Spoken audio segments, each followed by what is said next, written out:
தாம் சிறையில் நரக வேதனையை அனுபவித்ததைப் போல நஜீப்பும் அவ்வாறு நடத்தப்படுவதை தாம் விரும்பவில்லை என்று பிரதமர் டதஸ்ரீ அன்வார் இப்ராஹிம் குறிப்பிட்டுள்ளார்.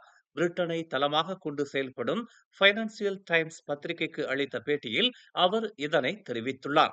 எஸ்ஆர்சி இன்டர்நேஷனல் வழக்கில் முன்னாள் பிரதமர் நஜீப்புக்கு விதிக்கப்பட்ட 12 ஆண்டுகள் சிறை தண்டனையை 6 ஆண்டுகளாக குறைக்கப்பட்டதையும் அன்வார் தற்காத்து பேசினார். தம்முடைய சிறை தண்டனை கொடுமையானதாக இருந்தது என்று குறிப்பிட்ட அவர், ஆயினும் 4,20,00,000 வெள்ளி சம்பந்தப்பட்ட எஸ்ஆர்சி இன்டர்நேஷனல் ஊழல் வழக்கில் தண்டனை அனுபவித்து வரும் நஜீப் அத்தகைய இன்னல்களை அனுபவிக்கவில்லை.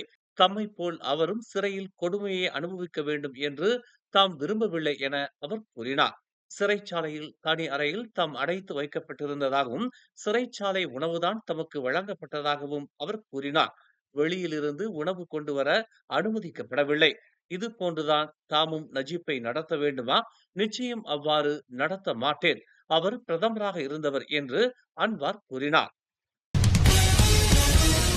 தனது சொந்த மகளுடன் இணைந்து வாழ நீண்ட காலம் போராட்டம் நடத்தி வரும் குடும்ப மாதுவான இந்திரா காந்தி, தம்முடைய வழக்கு சமயம் சம்பந்தப்பட்டதல்ல, மாறாக குடும்பம் சம்பந்தப்பட்டது என்று தெளிவுபடுத்தியிருக்கும் தலைமை நீதிபதி தெங்கு மைமுன் துவான்மாட்டுக்கு நன்றி தெரிவித்துள்ளார். இந்திராவின் முன்னாள் கணவர் கே பத்மநாதன் என்ற முகமது ரிட்வான் அப்துல்லா எனும் நபர் அவர்களின் 11 மாத குழந்தையான பிரசன்னா டிக்ஷாவை கடந்த 2009ஆம் ஆண்டில் தன்னோடு எடுத்துச் சென்றார். அக்குழந்தை இதுவரை இந்திராவிடம் ஒப்படைக்கப்படவில்லை.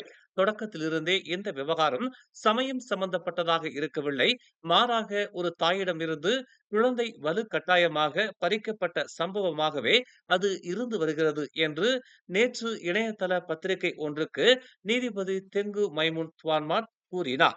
இதனை அடுத்து இந்த வழக்கு எதனுடன் சம்பந்தப்பட்டது என்பதை நினைவு கூர்ந்துள்ள தெங்கு மைமூனுக்கு இவ்வேளையில் தாம் நன்றி கூறிக் கொள்வதாக இந்திரா தெரிவித்துள்ளார். இந்த ஆண்டுடன் பிரசன்னா டிக்ஷாவுக்கு 17 ஆண்டுகள் நிறைவடைகிறது. மகளிடமிருந்து நீண்ட காலமாக தாம் பிரிக்கப்பட்டிருப்பதாக அவர் கூறியுள்ளார்.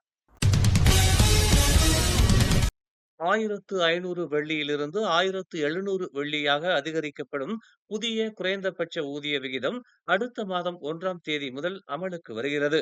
இருப்பினும் பட்டதாரிகள் உட்பட அனைத்து தொழிலாளர்களுக்கும் அடிப்படை ஊதியமாக இந்த புதிய குறைந்தபட்ச ஊதிய விகிதத்தை மாற்ற வேண்டாம் என்று தொழில் நிறுவனங்களுக்கு மனிதவள அமைச்சர் ஸ்டீவன் சிம் அறிவுறுத்தியுள்ளார். இந்த குறைந்தபட்ச ஊதியத்தை ஆரம்ப கட்ட ஊதியமாக பார்க்கக்கூடாது என்பதை தாம் நினைவுபடுத்த விரும்புவதாக அவர் கூறினார்.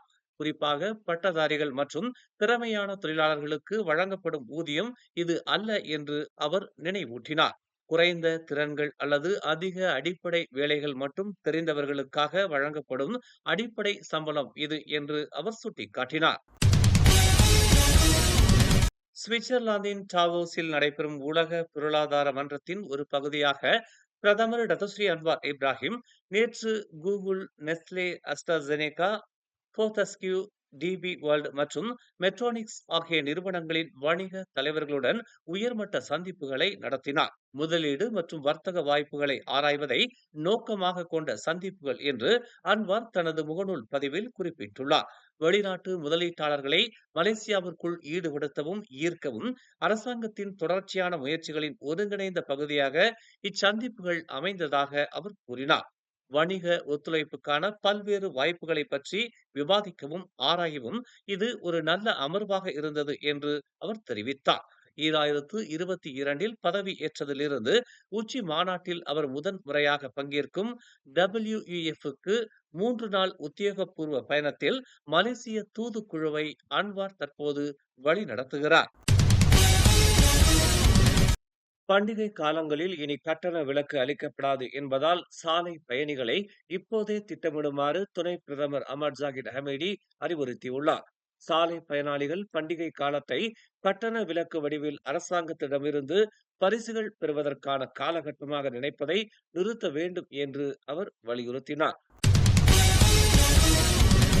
இந்தோனேசியாவின் முக்கிய தீவான ஜாவாவில் கடந்த சில நாட்களாக தொடர் மழை பெய்து வருகிறது. இதன் காரணமாக அங்கு நிலச்சரிவு, திடீர் வெள்ளம் ஏற்பட்டது. இதில் சிக்கி இதுவரை 17 பேர் உயிரிழந்துள்ளனர். 8 பேரை காணவில்லை என்று அதிகாரிகள் தெரிவித்துள்ளனர். மேற்கு ஜாவா மாநிலத்தின் பெக்கலோங்கன் பகுதியில் உள்ள 9 கிராமங்கள் பாதிக்கப்பட்டுள்ளன.